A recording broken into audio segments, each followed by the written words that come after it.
అందరికీ ఇష్టం panipuri.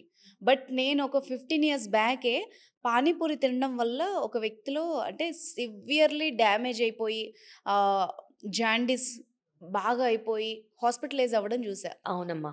Very common. Panipuri అంటే ఏంటి?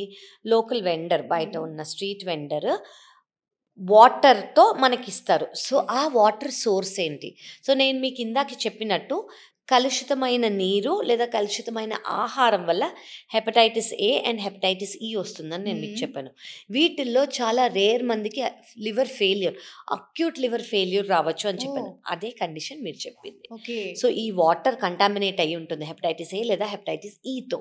ఈ వాటర్ కంటామినేట్ అయితే కొంతమందికి ఇమ్యూనిటీ వల్ల డిఫెన్స్ సిస్టమ్ బాలేకపోతే లేదా ఇమ్యూనిటీ వైరస్ అనేది చాలా ఎక్కువ ఉంటే వాళ్ళు లివర్ ఫెయిల్యూర్‌లోకెళ్ళి వాళ్ళు అంటే ఈ రోజులలో మీరు 15 ఇయర్స్ అన్నారు. హ్మ్. 15 ఇయర్స్ బ్యాక్ అప్పుడే ఇండియాకి లివర్ ట్రాన్స్‌ప్లాంటేషన్ అనేది వచ్చింది. ఓకే.